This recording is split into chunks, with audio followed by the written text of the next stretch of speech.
There was a report that the Los Angeles Clippers are open to moving Paul George. A lot of executives believe that they're quietly gauging his trade value.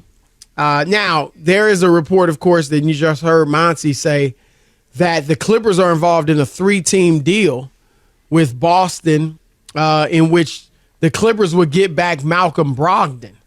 So, Rob, I think if you're bringing back Malcolm Brogdon, that would seem to signify to me that you're going for it, that you're not going to do, that you're trying to win a championship. You're not trying to do a rebuild just yet. So this report, of course, might be off. But let's play off the premise that it's accurate. Do you think that's the right move for the Clippers? Absolutely not. I just, again, I'm kind of like in the Zion camp. You know, 1 year you're going to have some good luck and both guys will be able to play. I just want, if I'm Steve Ballmer, I'm not trying to start over. I'm not looking for other people. I want to give it one more shot in place, Chris. And then if it's over after that, he has plenty of money. He can do whatever. He doesn't have to worry about the luxury tax and doing something out of the box. I just would let it run one more time. And I'm not sure Rob G. Or Chris, you might know. I think Rob G. might, because he lives in L.A., have an ear to the ground. Is the stadium opening, the new arena in Inglewood? Year, is it after next season? So after next season, 2024, 2025. Yeah, that's right. So do you want a chance at winning a championship? I'm just saying, Chris, and opening a new building. I think that's what you want to do. So I don't see why you would break it up at this point. They got to the Western Conference Finals with Paul George, and without Kawhi, they've had bad luck. You think one day, every dog has his day, and the Clippers one day. And remember, they did get ousted, Chris, when they were together.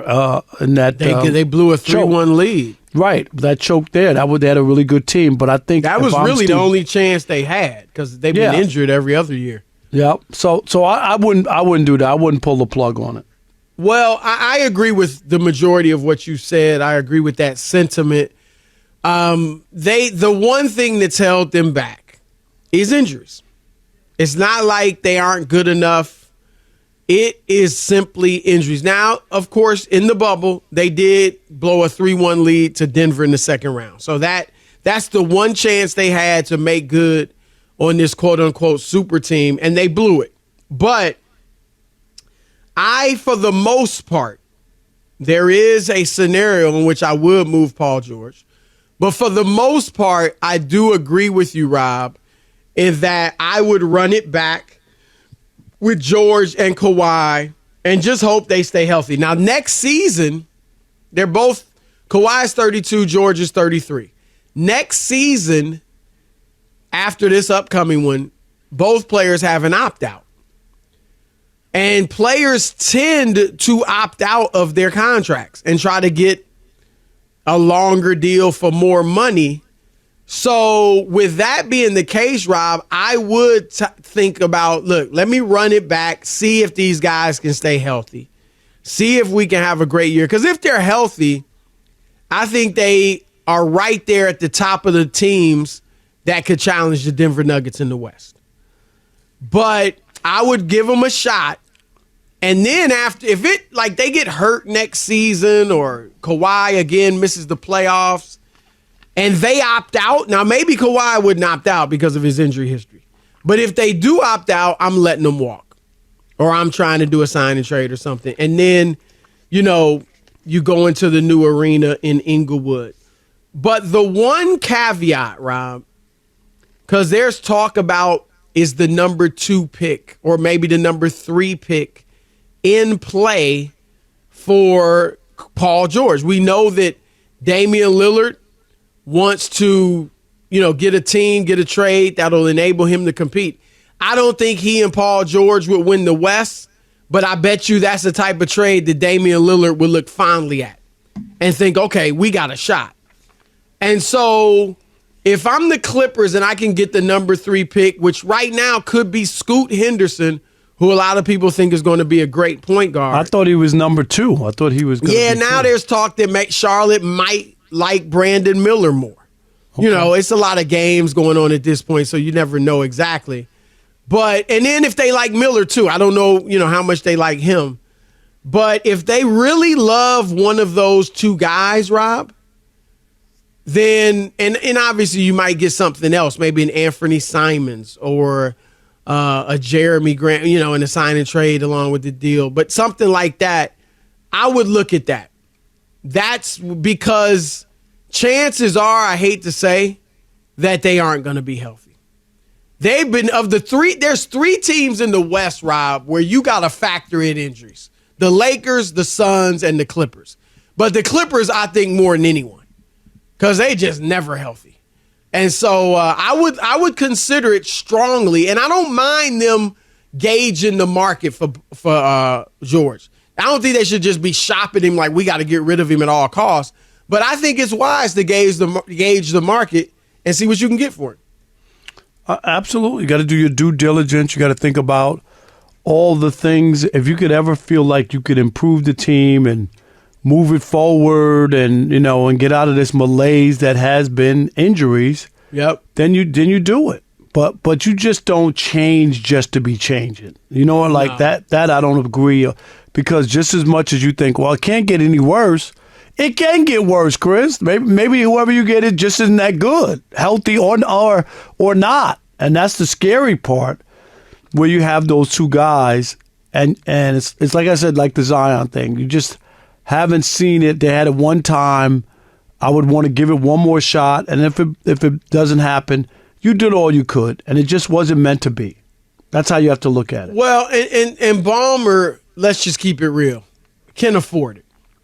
It's not like he has to break up this team because of the money. So he can afford it, so you don't have to rush. If you don't get the right deal, then I would be ready to run it back again. It looks like they're getting Malcolm Brogdon. That's a strong point guard for that group. They don't need like a high scoring point guard.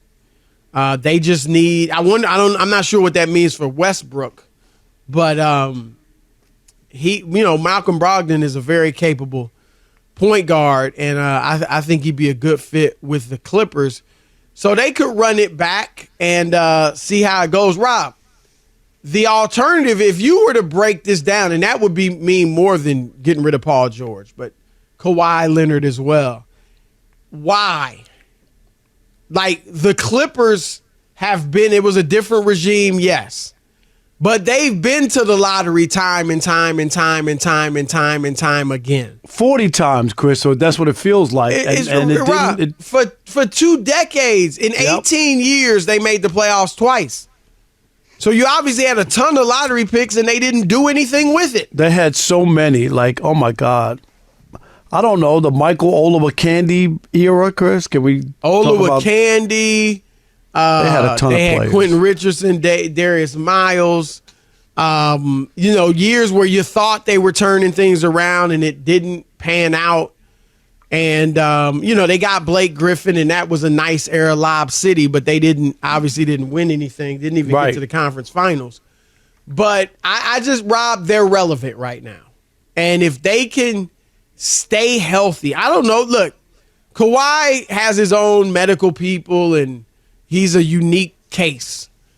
I don't know. Do they need to look at their training staff? Every training staff in the NBA is not created equal. But no, because you wonder why some teams just can't stay healthy, and then other teams, they don't have nearly the problem. Not that nobody ever gets hurt, Chris, but just like the severity of it for them. I mean, how many times you'll look at Kawhi Wentz and then he's out for the next 3 months, or he's out for I mean, like, what? It's just I'm telling you, 2 years ago when he was racing down the court, Chris, dribbling, and the other player just bumped him. You remember that, right? Like he didn't elbow him or knock him down. Right. Like he was trying to get at the ball and bumped him a little bit, and he had that little expression on his face, and I was like, he's hurt. Didn't he play? He played after that a little bit. Yeah, he did. And then next thing you know, he's out. Yeah, he's out. Right. It's frustrating.